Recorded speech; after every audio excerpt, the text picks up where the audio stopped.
ಸೋಲಾಪುರದಿಂದ ಒಬ್ಬರು 1,00,000 ರೊಟ್ಟಿಗಳನ್ನು ನಾವು ಕೊಟ್ಟು ಕಳಿಸ್ತೀವಿ ಅಂತ ಹೇಳಿದ್ರು. ಶಾಹೀನ್ ಶಿಕ್ಷಣ ಸಂಸ್ಥೆಯವರು 2 ದಿವಸದ ಊಟದ ಖರ್ಚು 20 ಲಕ್ಷ ರೂಪಾಯಿ ಕೊಡ್ತೀವಿ ಅಂತ ಹೇಳಿ. ಈ ಶಾಹೀನ್ ಅಂತಕ್ಕಂಥದ್ದು ಈಗ ಅವರು ಮುಸ್ಲಿಂ ಸಂಸ್ಥೆ. ಹೌದು. ಸೊ ಅವರು ಅಂಥವ್ರು ಎಲ್ಲ ಅವ್ರು ಕೊಟ್ಟಾರಲ್ಲ. ಈಗ ಇದು ನಮಗೆ ಕೊಡೋದೇನು, ಈಗ ನಿಮಗೆ 1-2 ವರ್ಷದ ಹಿಂದೆ ನಮ್ಮ ಕನ್ನಡ ಶಾಲೆಗಳಿಗೆ ನೀವು ಆರ್ಥಿಕ ನೆರವು ಮಾಡಿ ಅಂತಂದರೆ 250 ಶಾಲೆಗಳಿಗೆ 10 ಸಾವಿರದಂತೆ 25 ಲಕ್ಷ ರೂಪಾಯಿ ಡೊನೇಷನ್ ಕೊಟ್ಟಿದ್ದಾರೆ. ಕಲಬುರಗಿ ಕಂಪಕ್ಕೆ ಸುಮಾರು 10 ಲಕ್ಷ ಜನ ಬಂದಿದ್ದರು. ಮಹಾರಾಷ್ಟ್ರದ ಕನೇರಿಯಲ್ಲಿ 16 ಲಕ್ಷ ಜನ ಬಂದಿದ್ದರು. ಬಿಜಾಪುರದಲ್ಲಿ ಒಂದು 23 ಲಕ್ಷ ತನಕ ಬಂದಿದ್ದರು. ಈಗ ಮೆರವಣಿಗೆ ಎಲ್ಲ ಸೇರಿಸ್ಕೊಂಡ್ರೆ ಇದೊಂದು 30 ಲಕ್ಷ ದಾಟುವ ಅಂದಾಜು. ಇಂಥ ಕಾರ್ಯಕ್ರಮ ಸೇಡಂ ಸ್ವರ್ಣ ಜಯಂತಿ ಊರಾಗೆ ಯಾಕೆ ಮಾಡಿಲ್ಲ ಅಂತ ನೀವು ಅನ್ಬೋದು. ಸೇಡಂ ಊರೋಟ್ ಜಾಗ ನಮಗೆ ಬರೀ ಗಾಡಿ ನಿಂದ್ರಿಸ್ಬೇಕು ಬೇಕಾಗ್ತದೆ. ಹೀಗಾಗಿ ಊರಾಗ ಮಾಡ್ಲಿಕ್ಕಾಗಲ್ಲ. ಸೊ 1 ವರ್ಷ IAS ಕೋಚಿಂಗ್ದಲ್ಲಿ ಇವರಿಗೆ ಏನು ಜ್ಞಾನ ಸಿಗ್ತದೆ, ನಿಜವಾದ ಜಿಜ್ಞಾಸು ವ್ಯಕ್ತಿ ಇಲ್ಲಿ ಬಂದು 1 ತಿಂಗಳು ಇದ್ದನಪ್ಪ ಅಂತಂದು, ಇದು 10 ದಿವಸ ಇದ್ದರೆ ಅವನಿಗೆ ಒಂದು PhD ಮಾಡಿದಷ್ಟು, 1 ವರ್ಷದಲ್ಲಿ ಸ್ಟಡಿ ಮಾಡಿ ಅವನಿಗೆ ಏನು ಜ್ಞಾನ ಸಿಗ್ತದೆ ಅಷ್ಟು ಜ್ಞಾನ 10 ದಿವಸದಲ್ಲಿ ಅವನು ಪಡ್ಕೊಂಡು ಹೋಗ್ಬೋದು. ನಾವು ಎಷ್ಟೇ ಚೆನ್ನಾಗಿ ತಿಂಡಿ ಮಾಡಿದ್ರು ಕೆಲವರಿಗೆ ಹೊರಗಡೆ ತಿನ್ನೋ ಚಟ ಇರ್ತದೆ. ಅವರಿಗಾಗಿ 30 ಅಂಗಡಿ ಬೇರೆ ಮಾಡಿದ್ದೇವೆ. ಈ ಕೃಷಿ ಪ್ರದರ್ಶನಿಯ ಅಪೋಸಿಟ್ ಸೈಡಿಗೆ ಅಲ್ಲಿ ಹೋಗಿ ತಮ್ಮ ತಿಂಡಿಗಳನ್ನು ಅವರು ತಿನ್ನಬಹುದು. ಅದು ದೇಸಿ ತಿಂಡಿಗಳಿಗೆ ನಾವು ಎನ್ಕರೇಜ್ ಮಾಡ್ತೇವೆ. ನಿತ್ಯ ಒಂದು ಫ್ರೆಶ್ ಮಾಡಿದಂಥ ಸ್ವೀಟು, ರೆಡಿಮೇಡ್ ಸ್ವೀಟ್ ಕೊಡಬಾರ್ದು ಅಂತ ಒಂದು ನಿರ್ಣಯ ಇದೆ.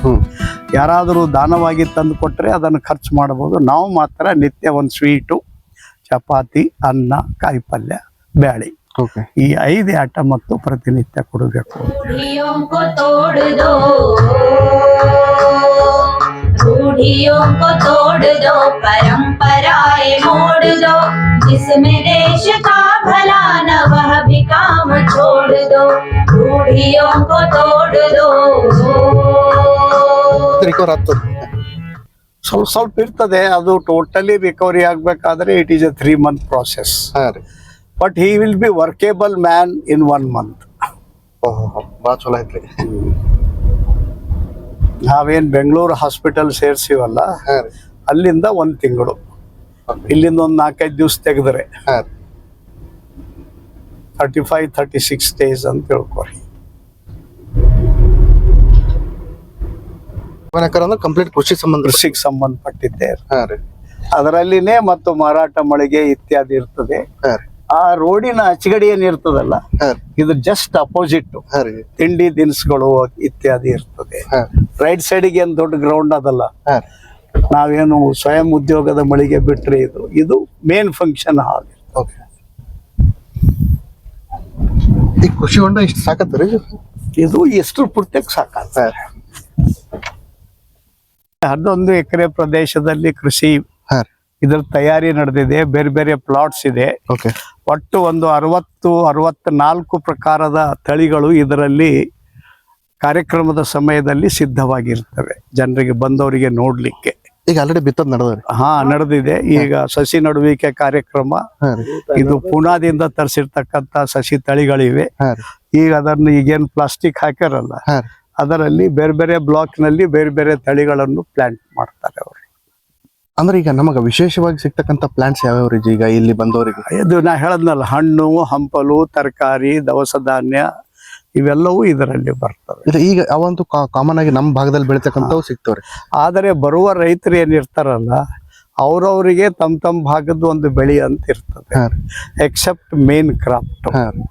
ಸೊ ಅದಕ್ಕಾಗಿ ಈಗ ಬೀದರ್ ಜಿಲ್ಲೆಗೆ ಒಂದು ಕ್ರಾಪ್ ಫೇಮಸ್ ಇರ್ತದೆ, ಬಳ್ಳಾರಿ ಒಂದಿರ್ತದೆ. ಹೀಗಾಗಿ ಎಲ್ಲರನ್ನು ಗಮನದಲ್ಲಿಟ್ಕೊಂಡು ಇದು ಮಾಡಿರ್ತೀವಿ. ರೈತ ತನಗೆ ಯಾವ್ದು ಇಂಟ್ರೆಸ್ಟ್ ಇದೆ ಅದು ನೋಡ್ತಾನೆ ಬಂದದ್ದು. ಅಂದ್ರೆ ಈಗ ಇಲ್ಲಿನ ಅಂದ್ರೆ ಈಗ ರೈತ ವಿಶೇಷವಾಗಿ ಏನಾದ್ರು ಬೆಳೆ ಬೆಳಿಬೇಕು ಅಂತಕ್ಕಂಥ ಒಂದು ಆಸಕ್ತಿ ಇರ್ತಾರೆ. ಅವನು ಮೊದಲೇ ಒಕ್ಕಲ್ತನ ಮಾಡ್ತಿರ್ತಾನೆ, ಅಥವಾ ತನ್ನ ಹೊಲ ಕಡದು ಯಾರಿಗೋ ಹಚ್ಚಿರ್ತಾನೆ. ಇಲ್ಲಿ ಬಂದಾಗ ಇದರಿಂದ ಇಷ್ಟು ಉತ್ಪನ್ನ ಬರ್ತದ, ಇಷ್ಟು ಲಾಭ ಆಗ್ತದ, ಇದ್ಯಾಕೆ ಅದ್ರ ಬಗ್ಗೆ ಟೋಟಲ್ ತಿಳ್ಕೊತಾನೆ. ಅಥವಾ ಈಗಾಗಲೇ ಯಾವ ಮಾಡ್ಲತ್ತಾನ, ಅವನಿಗೆ ಯಾವುದೋ ಒಂದು ತಂತ್ರಜ್ಞಾನದ ಕೊರತೆಯಿಂದ ತಪ್ಪು ಮಾಡ್ತಿರ್ತಾನ. ಆ ತಪ್ಪುಗಳು ಇಲ್ಲಿ ತಿದ್ದುಕೊಲಿಕ್ಕೆ ಅವಕಾಶ ಇರ್ತದೆ. ಕೆಲವೊಬ್ಬರಿಗೆ ಮಾರ್ಕೆಟ್ ಜ್ಞಾನ ಇರಂಗಿಲ್ಲ. ಹೌದು. ಇಡೀ ಕಾರ್ಯಕ್ರಮ ಮುಗಿಯೋದ್ರೊಳಗಾಗಿ ಒಂದು 8-10 ಲಕ್ಷ ರೈತರು ಬಂದು ಹೋಗ್ತಾರೆ. ಹೊಸ ರೈತರ ಜೊತೆಗೆ ಮಿಕ್ಸ್ ಆಗ್ತಾರೆ. ಓಕೆ. ದೊಡ್ಡ ದೊಡ್ಡ ಜ್ಞಾನಿಗಳ ಜೊತೆಗೆ ಮಾತನಾಡ್ತಾರೆ. ಉದಾಹರಣೆಗಾಗಿ ಇಡೀ ಎಕ್ಸಿಬಿಷನು ಎಲ್ ನಾರಾಯಣ ರೆಡ್ಡಿ ಅವರ ಹೆಸರ ಮೇಲೆ ನಾವು ಇಟ್ಟಿದ್ದೇವೆ. ಓಕೆ. ರೈತರಿಗೆ ಸಂಬಂಧಪಟ್ಟಿತ್ತು. ಇವನ್ ಮೇನ್ ಪೆಂಡಾಲ್ ಇಲ್ಲೇ ನಾವು ಇದ್ರ ಕಡೆ ಹಾಕ್ತಾ ಇದ್ದೀವಿ. ಎಲ್ಲಿ ಸುಮಾರು ಒಂದು 40,000 ಜನ ಎಟ್ ಎ ಟೈಮ್ ಕುಂತು ನೋಡಬಹುದು. ಈಗ ನಮ್ಮ ಭಾಗದಲ್ಲಿನೇ ಇಡೀ ಒಬ್ಬ ದೇಶ ಮತ್ತು ಜಗತ್ ಪ್ರಸಿದ್ಧ ಕೃಷಿ ತಜ್ಞ ಎಸ್.ಎ. ಪಾಟೀಲ್ ಏನಿದ್ದಾರಲ್ಲ, ಮೇನ್ ವೇದಿಕೆ ಅವ್ರ ಹೆಸರ ಮೇಲೇನೆ ಅದನ್ನು ನಾವು ಮಾಡ್ತಾ ಇದ್ದೀವಿ. ಸೊ ಹೀಗೆ ಬೇರೆ ಬೇರೆ ಜಾಗ, ಈಗ ವಿಜ್ಞಾನದ ಪ್ರದರ್ಶನಿ ನಮ್ಮ ಮಾನ್ಯ ಖೇಡದ ರಾಜಧಾನಿಯಲ್ಲಿ ಮಹಾವೀರಾಚಾರ್ಯರು ಅಂತಿದ್ರು, ಅವ್ರ ಹೆಸರ ಮೇಲೆ ವಿಜ್ಞಾನ ಲೋಕದ ಪ್ರದರ್ಶನಿ 6 ಎಕರೆಯಲ್ಲಿ ನಡೆಯುತ್ತದೆ.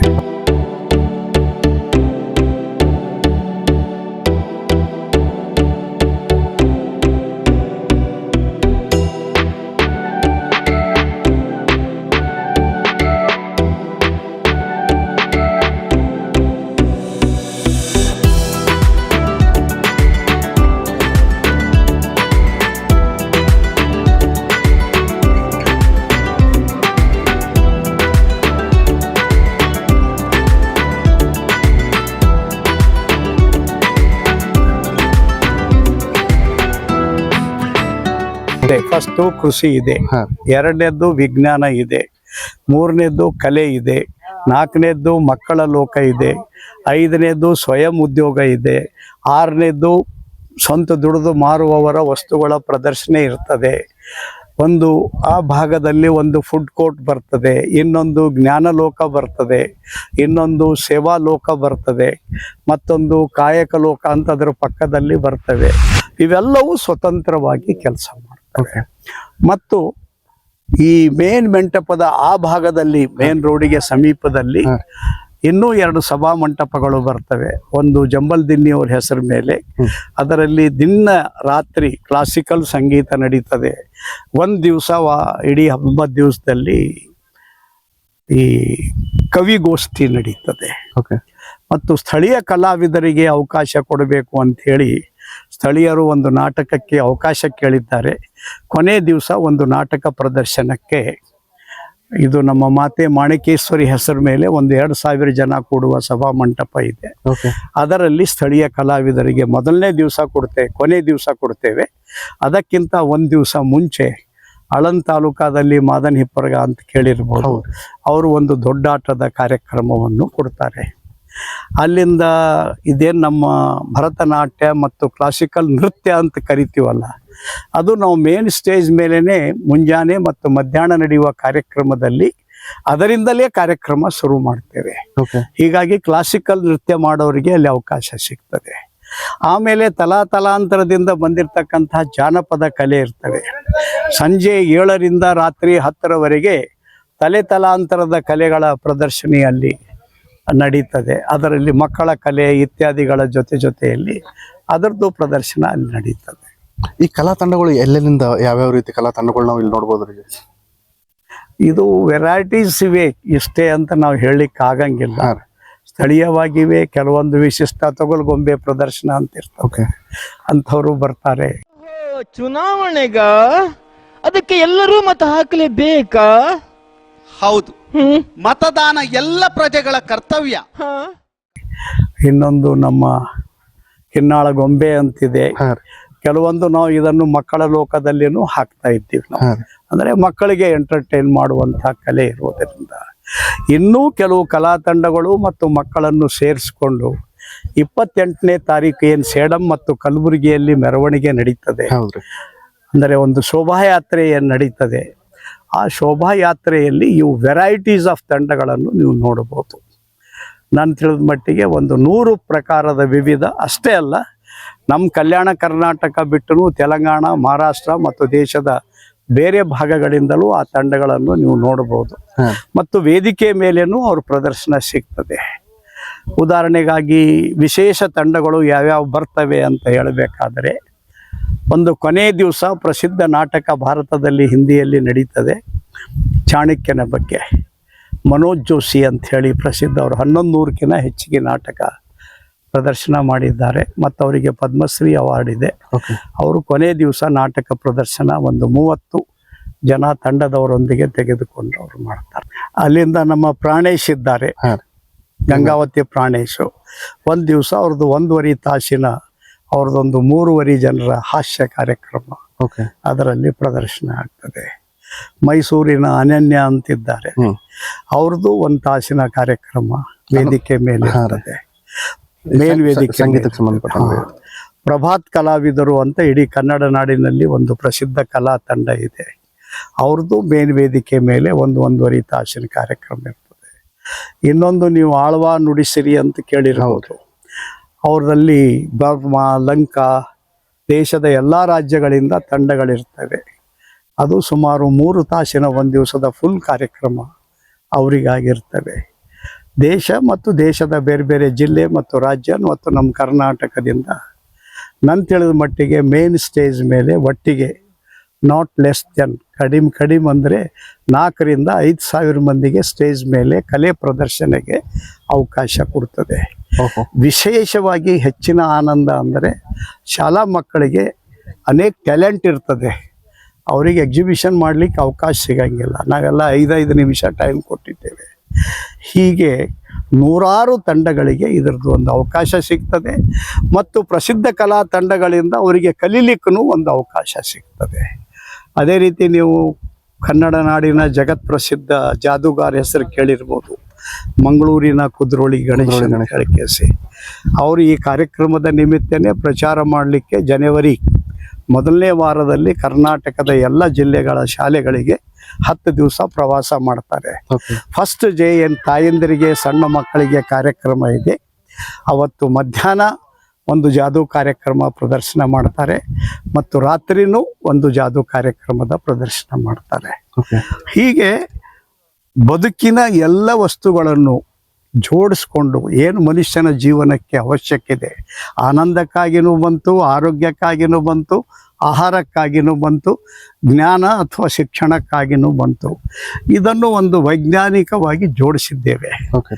ಮತ್ತು ಕೊನೆಗೆ ಇದು ನಾವು ಹೇಗೆ ಜೋಡಿಸಿದ್ದೇವೆ, ಏನು ಮಾಡಿದ್ದೇವೆ, ಯಾಕಂದರೆ ಎಲ್ಲರಿಗೆ ಸಮಗ್ರವಾಗಿ ತಿಳಿದುಕೊಳ್ಳುವ ಕೆಪಾಸಿಟಿ ಇರಂಗಿಲ್ಲ. ಈಗ ಬರುವ ಒಂದು 30 ಲಕ್ಷ ಜನರಲ್ಲಿ ಬಹಳ ಆದರೆ ಒಂದು 3-4 ಸಾವಿರ ಜನರಿಗೆ ಇದು ಅವೇರ್ನೆಸ್ ಇರ್ತದೆ. ಸೊ ಅದನ್ನು ಮತ್ತೆ ಇದನ್ನು ಮಾಸ್ ಮಾಡಬೇಕು ದೇಶದಲ್ಲಿ ಅಂತ ಹೇಳಿ ಈಗ ನಾವು ಮುಗಿದ ತಕ್ಷಣ 4 ತಿಂಗಳಲ್ಲಿ ಕನ್ನಡ, ಹಿಂದಿ, ಇಂಗ್ಲೀಷ್ 3 ಭಾಷೆಗಳಲ್ಲಿ 5,5 ಸಾವಿರ ಕಾಪಿಗಳನ್ನು ಈ ಕಾರ್ಯಕ್ರಮದ ಒಂದು ರಿವ್ಯೂ ಮಾಡಿ ಪಬ್ಲಿಕ್ಕಿಗೆ ಮಾರ್ಕೆಟಿಗೆ ಬಿಡ್ತೇವೆ. ಆಮೇಲೆ ಅವು ದೇಶದ ಬೇರೆ ಭಾಷೆಯಲ್ಲಿ ಹೋಗಿ ಒಂದು ಬದಲಾವಣೆಗೆ ಅದು ನಾಂದಿ ಆಗಬೇಕು ಅಂತ ನಮ್ಮ ಹೆಸರಿದೆ, ಇಚ್ಛೆ ಇದೆ. ಒಂದು ನಾವು ಎಷ್ಟೇ ಚೆನ್ನಾಗಿ ತಿಂಡಿ ಮಾಡಿದ್ರು ಕೆಲವರಿಗೆ ಹೊರಗಡೆ ತಿನ್ನೋ ಚಟ ಇರ್ತದೆ. ಅವರಿಗಾಗಿ ಒಂದು 30 ಅಂಗಡಿ ಬೇರೆ ಮಾಡಿದ್ದೇವೆ ಈ ಕೃಷಿ ಪ್ರದರ್ಶನಿಯ ಅಪೋಸಿಟ್ ಸೈಡಿಗೆ. ಅಲ್ಲಿ ಹೋಗಿ ತಮ್ಮ ತಿಂಡಿಗಳನ್ನು ಅವರು ತಿನ್ನಬಹುದು. ಅದು ದೇಸಿ ತಿಂಡಿಗಳಿಗೆ ನಾವು ಎನ್ಕರೇಜ್ ಮಾಡ್ತೇವೆ, ವೆರೈಟೀಸ್.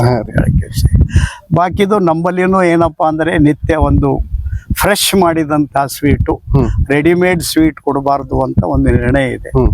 ಯಾರಾದರೂ ದಾನವಾಗಿ ತಂದು ಕೊಟ್ಟರೆ ಅದನ್ನು ಖರ್ಚು ಮಾಡಬಹುದು. ನಾವು ಮಾತ್ರ ನಿತ್ಯ ಒಂದು ಸ್ವೀಟು, ಚಪಾತಿ, ಅನ್ನ, ಕಾಯಿ ಪಲ್ಯ, ಬ್ಯಾಳಿ, ಈ 5 ಐಟಮ್ ಮತ್ತು ಪ್ರತಿನಿತ್ಯ ಕೊಡಬೇಕು ಅಂತ ಹೇಳಿ. ಹುಗ್ಗಿ ಆಗ್ಬೋದು, ಸಜ್ಜಕ ಆಗ್ಬೋದು, ಬೇರೆ ಬೇರೆ ಟೈಪಿಂದ ಅದೊಂದು ಪ್ಲ್ಯಾನ್ ಮಾಡಿದ್ದಾರೆ. ಅದರ ಪ್ರಕಾರ ಮಾಡಿ ಮುಂಜಾನೆ 8ಕ್ಕೆ ಶುರು ಆಯಿತು, 2 ತಾಸು ಉಪಹಾರ ಇರ್ತದೆ ಮುಂಜಾನೆ. ಅದನ್ನು ಒಂದು ಕ್ಯಾಲೆಂಡರ್ ಮಾಡಿದ್ದಾರೆ, ಅದರ ಪ್ರಕಾರ ಉಪಹಾರ ಕೊಡ್ತಾರೆ. ವಿಶೇಷವಾಗಿ ಯಾರು ದೂರದಿಂದ ಅತಿಥಿಗಳು ಬಂದಿರ್ತಾರೆ, ನಮ್ಮಪ್ಲೆ ಕತ್ತರಿಸಿ ಖಾರ ಕೊಡಂಗಿಲ್ಲ, ಅದಕ್ಕಾಗಿ ಅತಿಥಿಗಳ ಆರೋಗ್ಯ ಕೆಡಬಾರ್ದು ಅಂತ ಹೇಳಿ ಅವರಿಗೆ ಒಂದು ಸಪರೇಟ್ ಪೆಂಡಾಲ್ ನಾವು ಮಾಡಿರ್ತೇವೆ. ಅವರು ಅಲ್ಲಿ ನಮಗೆ ಯಾವ ಟೈಪ್ ಫುಡ್ ಬೇಕು ಆ ಟೈಪ್ ಸ್ವಲ್ಪ ಖಾರ ಹೆಚ್ಚ ಕಡಿಮೆ, ಮೊಸರು, ಮಜ್ಜಿಗೆ ಇತ್ಯಾದಿ ಅಲ್ಲಿ ಗಮನ ಕೊಡ್ತೇವೆ. ಈಗ ಬಂದವರಿಗೆಲ್ಲ ಯಾವ ರೀತಿ ವ್ಯವಸ್ಥೆ ಇಲ್ಲಿ ನಡೀತಾರೆ? ಯಾಕಂದ್ರೆ ಇಷ್ಟೊಂದು ಜನ ಬಂದಾಗ ನಮ್ಮ ಸೇಡಂ ತಾಲೂಕು ಸುತ್ತಮುತ್ತ ಕರ್ನಾಟಕದ ಸ್ಕೌಟ್ ಗೈಡ್ದವರು ನಮಗೆ ಒಂದು 200 ಟೆಂಟ್ಸ್ ಕೊಟ್ಟಿದ್ದಾರೆ. ಒಂದು 8-10 ಆಫೀಸರ್ಸ್ ಟೆಂಟ್ ಕೊಟ್ಟಿದ್ದಾರೆ. ಮಾನಿಟರ್ ಮಾಡೋರು ಆಫೀಸಿಯಲ್ ಟೆಂಟ್ನಲ್ಲಿ ಇರ್ತಾರೆ, ಇಡೀ ಕಾರ್ಯಕ್ರಮದ ನಿಯಂತ್ರಣ ಮಾಡೋರು. ಬೀದರ್ನ ಶಾಹೀನ್ ಸಂಸ್ಥೆಯವರು ಒಂದು 25 ವಾಕಿಟಾಕಿ ಕೊಟ್ಟಿದ್ದಾರೆ. ಅದರ ಮುಖಾಂತರ ಎಲ್ಲ ವ್ಯವಸ್ಥೆ ಸರಿಯಾಗಿ ನೋಡಲಿಕ್ಕೆ ಅದು 25 ಜನ ಮಾನಿಟರ್ ಮಾಡ್ತಾರೆ. ಮತ್ತು ನಮ್ಮ ದೇಶದಲ್ಲಿ ಒಂದು ಫೌಂಡೇಶನ್ ಇದೆ ಈ ವಿಜ್ಞಾನ ಲೋಕಕ್ಕೆ ಸಂಬಂಧಪಟ್ಟಂತೆ. ಆ ಫೌಂಡೇಶನ್ ವತಿಯಿಂದ ಗೀತಾ ಅಂಥೇಳಿ ಇದ್ದಾರೆ. ಅವರು ಇಡೀ ದೇಶದಲ್ಲಿ 18 ರಾಜ್ಯಗಳಲ್ಲಿ ಅವ್ರ ಯೂನಿಟ್ ಇದೆ. ಅವರು ಈ ವಿಜ್ಞಾನದ ಪ್ರದರ್ಶನಿಯ ಜವಾಬ್ದಾರಿಯನ್ನು ತೆಗೆದುಕೊಂಡಿದ್ದಾರೆ. ಸ್ವಂತ ಕಾಲ ಮೇಲೆ ದೇಶದ ಯುವಕರು ಯುವತಿಯರು ಬೆಳಿಬೇಕಂತ ನಮ್ಮ ಭಾಗದಲ್ಲಿ ಸೇಡಂದಲ್ಲಿ, ನಿಡಗುಂದಿಯಲ್ಲಿ, ಚಿಂಚೋಳಿಯಲ್ಲಿ 6 ಮಂತ್ ಕೋರ್ಸ್ ಮಾಡಿದಂಥ ಒಂದು HHH ಸಂಸ್ಥೆ ಅಂತಿದೆ. ಹೆಲ್ಡ್ ಹೈ ಅಂತ, ಅಂದ್ರೆ ತಲೆ ಎತ್ತಿ ನಿಲ್ಲು ಅಂತ ಅದರ ಅರ್ಥ ಇರ್ತದೆ. ಇದೊಂದು ಯಂಗ್ ಸಾಫ್ಟ್ವೇರ್ ಇಂಜಿನಿಯರ್ಸು ಮಾಡಿದ ಇದು ಸುಮಾರು 9-10 ರಾಜ್ಯಗಳಲ್ಲಿ ಕೆಲಸ. ಅವರೆಲ್ಲರೂ ಈ ಕಾರ್ಯಕ್ರಮಕ್ಕೆ ಬರ್ತಾರೆ. ಸೊ ಹೀಗೆ ದೇಶದ ಅನೇಕ ಸಂಘ ಸಂಸ್ಥೆಗಳು ಅವರು ಸಹ ದೊಡ್ಡ ಸಂಖ್ಯೆಯಲ್ಲಿ ಇಲ್ಲಿ ಬರ್ತಾರೆ. 2 ದಿವಸ 3 ದಿವಸ ಇರ್ತಾರೆ. ಒಂದಿಲ್ಲ ಒಂದು ರೀತಿಯಿಂದ ಈ ಕಾರ್ಯಕ್ರಮದ ಸಫಲತೆಗೆ ಬರೇ ನಾವೇ ಒಬ್ಬರು ಮಾಡ್ತೀವಿ ಅಂತಿಲ್ಲ. ಇಷ್ಟು ವರ್ಷದ ಸಾಮಾಜಿಕ ಜೀವನದಲ್ಲಿ ಬಂದಿರತಕ್ಕಂಥ ಅನುಭವದ ಆಧಾರದ ಮೇಲೆ, ಸಂಬಂಧಗಳ ಆಧಾರದ ಮೇಲೆ ನೂರಾರು ಸಂಘ ಸಂಸ್ಥೆಗಳನ್ನು ನಾವು ಜೋಡಿಸ್ಕೊಂಡು ಈ ಕಾರ್ಯಕ್ರಮ ಮಾಡ್ತೇವೆ. But it will help him to do more miracle changes. ನಮಸ್ತೆ ಸರ್. ರೈಟ್ ಸರ್, ನಡ್ರಿ ಆ ಕಡೆ ನಡ್ರಿ. ನಾನು ಹಂಗಂದ್ರೆ ಎಲ್ಲ ನಿನ್ ಬೆಳಿ ಎಲ್ಲ ದೇವ್ರ ನೋಡ್ಕೊತಾನ, ಇದು ಬಹಳ ದೊಡ್ಡ ಕಾರ್ಯಕ್ರಮ ಅದ ಬಾ ಅಂತ ಹೇಳಿದ್ರು. ಅದೇ ತರನೇ ಅಲ್ಲಿ ದೇವ್ರ ನೋಡ್ಕೊಂಡಂಗ ನಾ ಇದ್ದಾಗ ಎಷ್ಟ್ ಇರ್ತಿತ್ತು ಅದಕ್ಕಿಂತ ಚಲೋ ಅದ್ರ ಬೆಳಿ ಇವಾಗ. 9 ಲೋಕದ ಪ್ರತಿನಿಧಿಗಳಲ್ಲಿ ಒಂದು 7-8 ಲೋಕದವ್ರು ಬರ್ಲತ್ತಾರ ಈಗ ಬರ್ತಾರೆ. ಅವ್ರದೇ ಮೀಟಿಂಗ್ ಇದೆ ಇಲ್ಲೇ ಅದ ರೀ. ಒಂದು ಸಮಗ್ರ ದೇಶದ ವಿಕಾಸ ಆಗಬೇಕು ಅಂತ ಯಾರಿಗೆ ಕಳಕಳಿ ಇದೆ ಅಥವಾ ತನ್ನ ಜ್ಞಾನವನ್ನು ದೊಡ್ಡ ಪ್ರಮಾಣದಲ್ಲಿ ಹೆಚ್ಚಿಗೆ ಮಾಡಿಕೊಂಡು ಸಾರ್ಥಕ ಜೀವನ ಯಾರು ಮಾಡ್ಕೋಬೇಕಂತ ಇಚ್ಛೆ ಪಡ್ತಾರೆ. ಉದಾಹರಣೆಗಾಗಿ ಹೈಯೆಸ್ಟ್ ನಾಲೆಜ್ ಸಿಗ್ತದೆ ನಮ್ಮ ದೇಶದಲ್ಲಿ ಇತ್ತೀಚಿನ ಕಾಲದಲ್ಲಿ. ಅಂದರೆ 1 year training in Delhi and different cities for IAS coaching.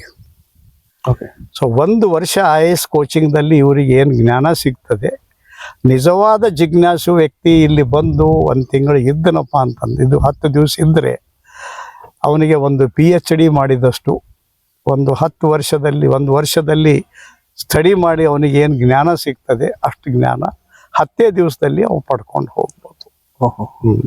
ಈಗ ಯಾವುದಕ್ಕೆ 5 ಲಕ್ಷ ಖರ್ಚು ಮಾಡ್ತಾರೆ ಅವರಿಗೆ ನಾವು ಇಲ್ಲಿ 1,000 ರೂಪಾಯಿಯಲ್ಲಿ ಫೆಸಿಲಿಟೀಸ್ ಕೊಡ್ತೇವೆ. ಈಗ ಬಾಕಿದು ತಮ್ಮ ತಯಾರಿ ತಾವು ಮಾಡ್ಕೊಂಡು ಬರ್ಬೇಕು. ಈಗ ಈ ಫಾರಿನರ್ಸ್ ಅಂದ್ರೆ ಈಗ ಔಟ್ ಆಫ್ ಕಂಟ್ರಿಲಿಂತನೂ ಒಂದಿಷ್ಟು ಜನ ಬರೋರ ಅಂತ ಬರ್ತಾರೆ. ಸೊ ಅವ್ರು ಯಾವ ರೀತಿ ಇಲ್ಲಿ ಒಂದು ಸರ್ವಿಸ್ ಕೊಡ್ಬೋದ್ರಿ? ಅವ್ರು ಔಟ್ ಆಫ್ ಕಂಟ್ರಿ ಅಂದ್ರೆ ಇದೇ ಕಂಟ್ರಿಯವರು ಇದ್ದಾರೆ, ಅವರು ಬೇರೆ ದೇಶದಲ್ಲಿ ಹೋಗಿ ನೆಲೆಸಿದ್ದಾರೆ, ಆನಿವಾಸಿ ಭಾರತೀಯರು ಅಂತ. ಬೇರೆ ಬೇರೆ ಸಮಯದಲ್ಲಿ ನಮ್ಮ ದೇಶಕ್ಕೆ ಸಹಾಯ ಮಾಡ್ತಾರೆ.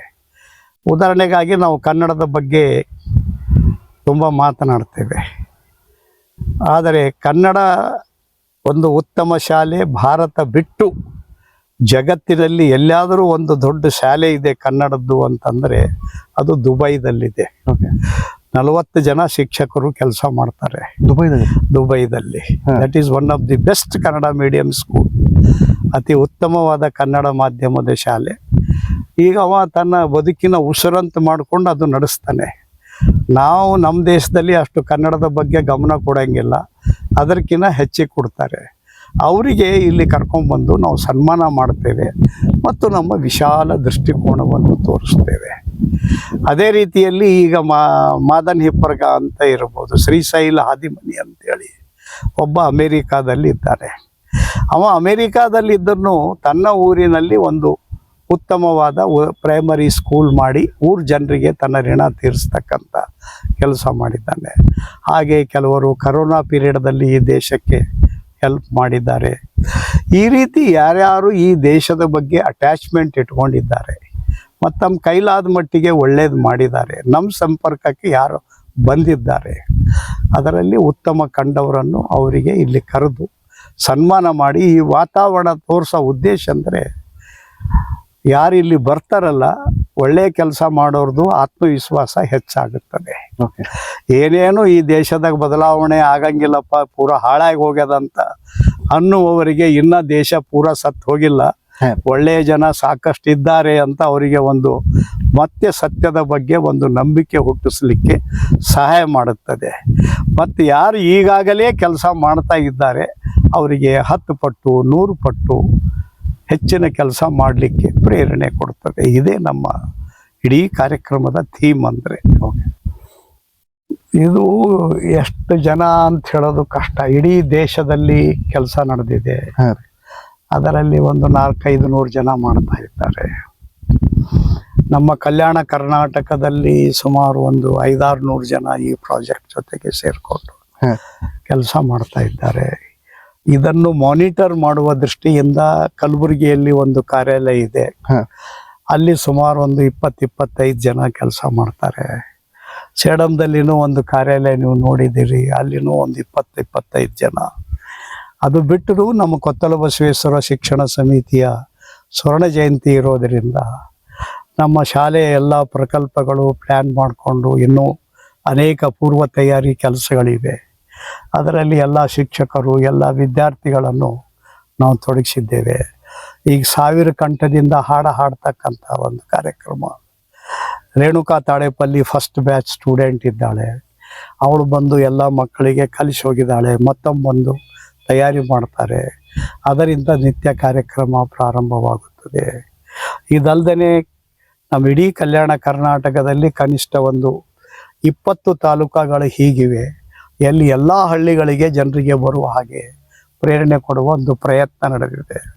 ಅದರ ಅಭಿಯಾನ ಇದೇ ಡಿಸೆಂಬರ್ ಕೊನೆ ವಾರದಲ್ಲಿ 24ರಿಂದ 30 ಒಳಗೆ ಇಲ್ಲಿ ಬಿಜಾಪುರ, ಬಾಗಲಕೋಟು, ಬ್ಯಾಂಗ್ಳೂರು, ದೆಹಲಿ ಎಲ್ಲೆಲ್ಲಿ ನಮ್ಮ ನೆಟ್ವರ್ಕ್ ಸ್ಟ್ರಾಂಗ್ ಇದೆ ಅಲ್ಲೆಲ್ಲ ಈ 3 days ಮಾಸ್ ಕಾಂಟ್ಯಾಕ್ಟ್ ಪ್ರೋಗ್ರಾಮ್ ನಡೀತಾ ಇದೆ. ಅದಕ್ಕೆ ಸಾಹಿತ್ಯ ಇತ್ಯಾದಿ ಕೊಟ್ಟಿವಿ. ಮತ್ತು ನಮ್ಮ ಭಾಗದಲ್ಲಿ ಮಾಡುವಾಗ ಯಾಕಂದ್ರೆ ನಮ್ಮದೇ ಕಾರ್ಯಕ್ರಮ ಇರೋದರಿಂದ ಯಾರು ಇವನ್ 100 ರೂಪಾಯಿ ಕೊಡ್ತಾರೆ, 500 ಕೊಡ್ತಾರೆ, 1000 ಕೊಡ್ತಾರೆ ಅಂಥವಕ್ಕೆ ಓಪನ್ ಮಾಡಿದ್ದೇವೆ. ಅವ್ರು ಕೊಟ್ಟವರಿಗೆ ಅಲ್ಲೇ ಕೂಪನ್ ಕೊಟ್ಟು ಸಂಪರ್ಕಕ್ಕೆ ಹೋದಾಗ ಡೊನೇಷನ್ ಕಲೆಕ್ಟ್ ಮಾಡ್ತಾರೆ. ಕೈಂಡ್ ಇದ್ದರೆ ಇಲ್ಲಿಗೆ ಕೊಟ್ಟು ಕಳಿಸ್ಲಿಕ್ಕೆ ಹೇಳಿದ್ದಾರೆ. ಶರಣಬಸವೇಶ್ವರ ಸಂಸ್ಥೆಯವರು ಇನ್ನೊಂದು 2 ದಿವಸದಲ್ಲಿ ಒಂದು 101 ಕ್ವಿಂಟಲ್ ಜೋಳ ಕೊಡಲಿಕ್ಕೆ ಒಪ್ಕೊಂಡಿದ್ದಾರೆ. ಹಾರ್ಕೋಡ್ ಶ್ರೀಗಳು 5 ಲಕ್ಷ ರೂಪಾಯಿ ಕೊಟ್ಟಿದ್ದು ನಿಮಗೆ ಗೊತ್ತಿದೆ. ಹೌದ್ರಿ. ನೊಣವಿನ ಕೆರೆ ತುಮಕೂರು ಜಿಲ್ಲೆಯ ಪೂಜ್ಯ ಶ್ರೀಗಳು 5 ಲಕ್ಷ ರೂಪಾಯಿ ಮತ್ತು 5000 ಟೆಂಗು ಕೊಟ್ಟಿದ್ದಾರೆ. ಸೊ ಹೀಗೆ ಬೇರೆ ಬೇರೆ ಕಡೆಯಿಂದ ಬೇರೆ ಬೇರೆ ಬರ್ತಾ ಇದೆ. ಈಗ ಇದೆಲ್ಲ ಗ್ರೌಂಡ್ ರಚನೆ ಮಾಡಲಿಕ್ಕೆ ಒಬ್ಬರು ಉಚಿತವಾಗಿ ಪ್ಲಾನ್ ಮಾಡಿದ್ದಾರೆ, SSV ಗ್ರೂಪ್ ಅಂತೇಳಿ. ಬಿಲ್ಡರ್ ಗ್ರೂಪ್ ಇದೆ, ಇಡೀ ಕರ್ನಾಟಕದ ದೊಡ್ಡ ಬಿಲ್ಡರ್ ಗ್ರೂಪ್. ಅದು ಬೆಳಗಾವ್, ಅದರಲ್ಲಿ ಮಾಲಕರು ಇರ್ತಾರೆ. ಅವರು ಇದರ ಪ್ಲಾನ್ ಮಾಡಿಕೊಟ್ಟಿದ್ದಾರೆ. ನಮ್ಮ ಚನ್ನಬಸವ ಬಳತೆ ಅಂತ ಇಂಜಿನಿಯರ್ ಇದ್ದಾರೆ ಮತ್ತು ಕ್ಲಾಸ್ 1 ಕಾಂಟ್ರಾಕ್ಟರು. ಅವರು ಈ ಗ್ರೌಂಡು, ರಸ್ತೆ, ರೋಡು ಎಲ್ಲ ಅವ್ರು ಮಾಡಿ ಇದು ಮುಗಿದ ಮೇಲೆ ಮತ್ತೆ ಆಸ್ ಇಟ್ ಈಸ್ ರೈತರಿಗೆ ವಾಪಸ್ ಹ್ಯಾಂಡ್ ಓವರ್ ಮಾಡ್ತಾರೆ.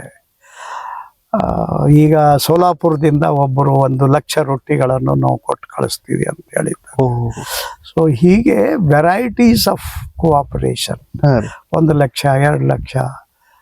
ಈಗ ಶಾಯಿನ್ ಶಿಕ್ಷಣ ಸಂಸ್ಥೆಯವರು 2 ದಿವಸದ ಊಟದ ಖರ್ಚು 20 ಲಕ್ಷ ರೂಪಾಯಿ ಕೊಡ್ತೀವಿ ಅಂತ ಹೇಳಿದ್ದಾರೆ.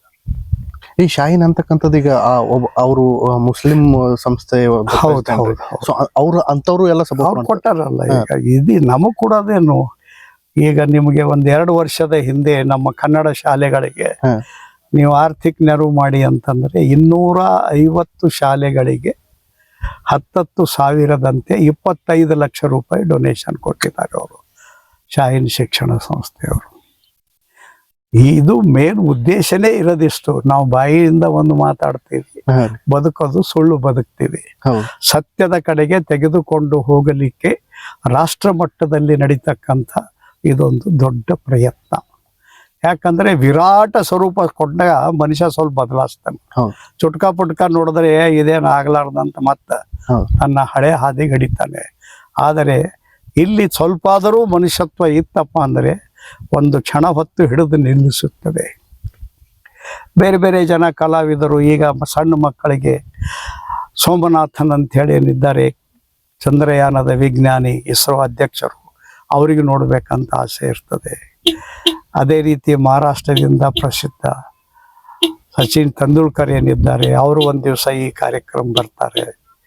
ಸೊ ಹೀಗೆ ವೆರೈಟಿ ಜನ ಬರಬೇಕು, ಆದರೆ ಅವರು ಸತ್ಯನೂ ತಿಳ್ಕೊಂಡು ಹೋಗ್ಬೇಕು. ಸಚಿನ್ ತೆಂಡೂಲ್ಕರ್ ಬರ್ಲತ್ತಾರೆ. ಬರ್ಲ ಮತ್ತೆ ಯಾವ್ಯಾವ ರೀತಿ ಜನರನ್ನ ನೋಡ್ಬೋದ್ರಿ? ಎಲ್ಲ ಬರ್ಬೋದು. ಈಗ ರಾಜಕೀಯದಲ್ಲಿ ನಾವು ಈಗ ನೀವು ಆಗಾಗ ಕೇಳ್ತಿರ್ತಿರಲ್ಲ ಅದರ ಬಗ್ಗೆ ಇದರ ಬಗ್ಗೆ ಅಂತ. ಆದರೆ ಒಬ್ಬ ರಾಜಕೀಯ ನಾಯಕನ ಬಗ್ಗೆ ಅನ್ಕಾಂಟ್ರವರ್ಷಿಯಲ್ ಒಪಿನಿಯನ್ ಇದೆ. ಹೌದು. ಅವ್ರು ಯಾರಪ್ಪ ಅಂತಂತಂದ್ರೆ ನಿತಿನ್ ಗಡ್ಕರಿ ಅಂತಿದೆ. ಅವರು ಇರೋದು ಬಿಜೆಪಿಯಲ್ಲಿ ಇರ್ಬೋದು, ಆದ್ರೆ ಅವ್ರು ಪ್ರಧಾನಮಂತ್ರಿ ಆಗ್ತಾನಂದ್ರೆ ನಾವು ಎಲ್ಲರೂ ಸಪೋರ್ಟ್ ಮಾಡ್ತೀವಂತ ಇತ್ತೀಚೆಗೆ ಅಪೋಸಿಷನ್ದವರು ಡಿಕ್ಲೇರ್ ಮಾಡಿದ್ರು. ಹೌದ್ರಿ. ಸೊ ಅಂಥವ್ರೆಲ್ಲ ಇದಕ್ಕೆ ಬರ್ತಾರೆ. ಇದು ಅಂತಂದ್ರೆ ಯಾಕಂದ್ರೆ ಒಂದ್ ದೇಶ ಕಟ್ಟಬೇಕಾದ್ರೆ ಎಲ್ಲರಿಗೆ ತಗೊಂಡೇ ಕಟ್ಟಬೇಕಾಗ್ತದೆ. ನಮಗೆ ಬೇಯೋರು ಬೇಕು, ವರ್ಣನ ಮಾಡೋರು ಬೇಕು, ಕಲ್ ತಗೊಂಡು ಹೊಡೆಯೋರು ಬೇಕು. ಹೌದ್ರಿ. ಸೊ ವಿಶೇಷವಾಗಿ ಇದೇ ಸ್ಥಳ ಅಂದ್ರೆ ಈ ಕಲಬುರಗಿಯ ಮಳಖೇಡ ಸಮೀಪ ಅಥವಾ ಸೇಡಂ ಸಮೀಪ ಇರ್ತಕ್ಕಂಥ ಇದೇ ಒಂದು ಜಾಗ ನೀವು ಚೂಸ್ ಮಾಡ್ಬೇಕಾಗಿತ್ತಂದ್ರ ಏನ್ ಅದಕ್ಕೆ ಮೇನ್ ರೀಸನ್ ರೀ? ಅದಕ್ಕೇನು ವಿಶೇಷ ಕಾರಣಗಳಿಲ್ಲ. ಒಂದ್ 2-3 ಕಡೆ ನೋಡಿದೆವು. ನಂಬರ್ 1 ನಮಗೆ ನೀರ್ ಬೇಕು.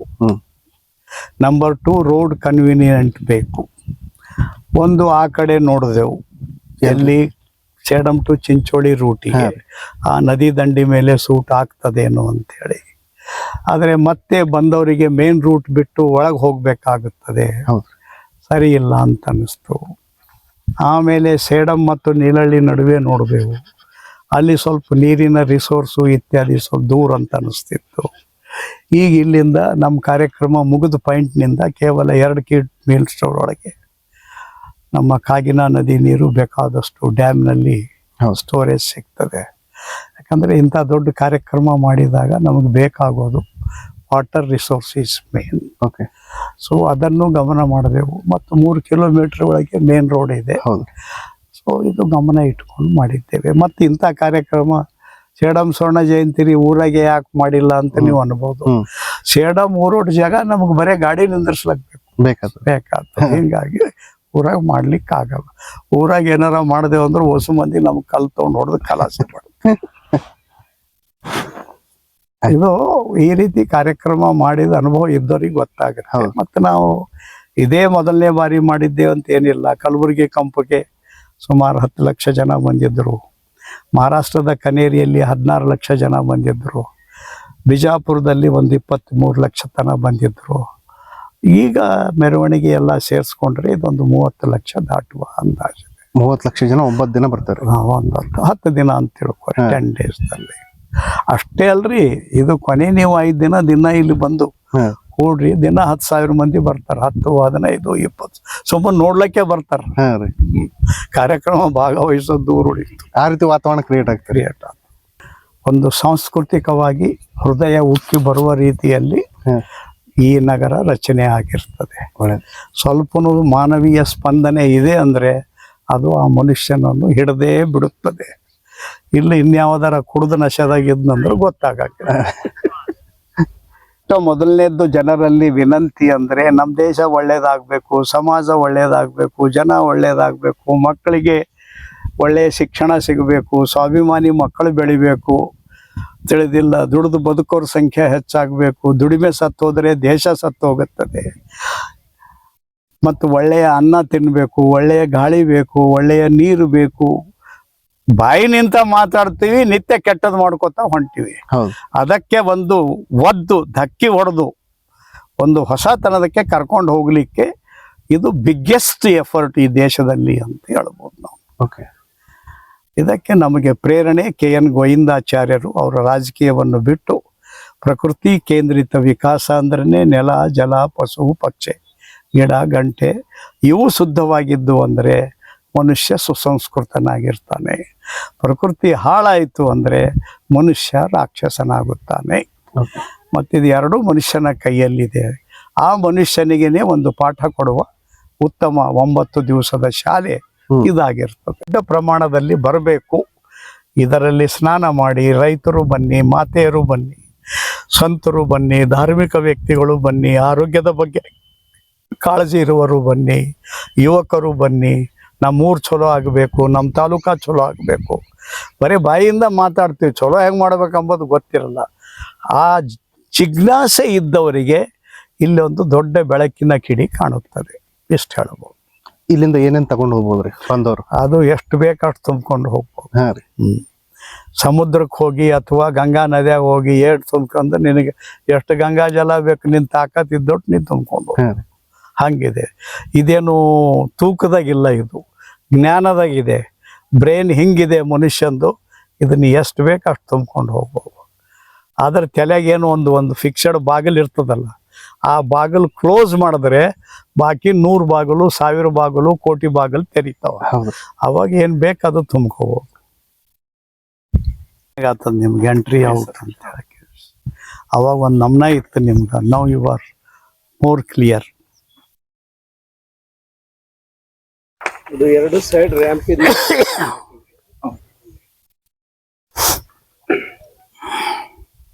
ಜಾಗಾನು ಇಲ್ಲಿ ನೀವು ಅಪ್ರಾಕ್ಸಿಮೇಟ್ಲಿ ಇಲ್ಲಿ ಕಾರ್ಯಕರ್ತರ ಮುಖಾಂತರ ನೋಡ್ಕೊಂಡು ಹೋಗ್ಬೋದು. ಈಗೇನು ನಾವು ಕುಂತೀವಲ್ಲ, ಇದು ಕೃಷಿ ಪ್ರದರ್ಶನಿ ಜಾಗ. ಇದು ಈ ರೋಡಿನ ಈಚೆ ಕಡೆದು ಇದು ಫುಲ್ ಬ್ಲಾಕ್, 11 ಎಕರೆಕ್ಕಿಂತ ಹೆಚ್ಚಿಗೆ ಆಗುತ್ತೆ. ಈ ಕಡೆ ಏನಿದೆಯಲ್ಲ ಈ ಭಾಗದ್ದು, ಇದು ಮೇನ್ ಪೆಂಡಾಲ್ ಬರ್ತದೆ. ಆಮೇಲೆ ಕಾಯಕ ಲೋಕ, ಜ್ಞಾನ ಲೋಕ, ಸೇವಾ ಲೋಕ 3 ಇದೇನು ರೋಡ್ ಇದೆಯಲ್ಲ, ರೋಡಿನ ಆ ಕಡೆ ಬರ್ತದೆ. ಹಿಂಗೆ ಅಡ್ಡ ರೋಡ್ ಬಂದದಲ್ಲ, ಆ ರೋಡಿನ ಆ ಭಾಗದಲ್ಲಿ ಅದರಲ್ಲಿನೇ ಸಿದ್ದೇಶ್ವರ ಸ್ವಾಮಿಗಳ ಪ್ರದರ್ಶನ ಬರ್ತದೆ. ಅದರಲ್ಲಿನೇ ಇದು ನಮ್ಮ ಮಾತೆ ಮಾಣಿಕೇಶ್ವರಿ ಸಭಾ ಮಂಟಪ ಬರ್ತದೆ. ಅದರಲ್ಲಿನೇ ಜಂಬಲ್ ದಿನ್ನಿಯವರ ಸಭಾ ಮಂಟಪ. ಅಂದರೆ ಜೊತೆಯಲ್ಲಿ ಒಂದು ನಮ್ಮದು ಹಾಸ್ಪಿಟಲು ಅದರಲ್ಲಿ ಬರ್ತದೆ, ಆಸ್ಪತ್ರೆ ಒಂದು ಕಾರ್ನರ್. ಸೊ ಅದು ಒಂದು ಬ್ಲಾಕ್ ಇದೆ, ಅದು ರೋಡಿನ ಆ ಭಾಗದಲ್ಲಿ ಬರ್ತದೆ.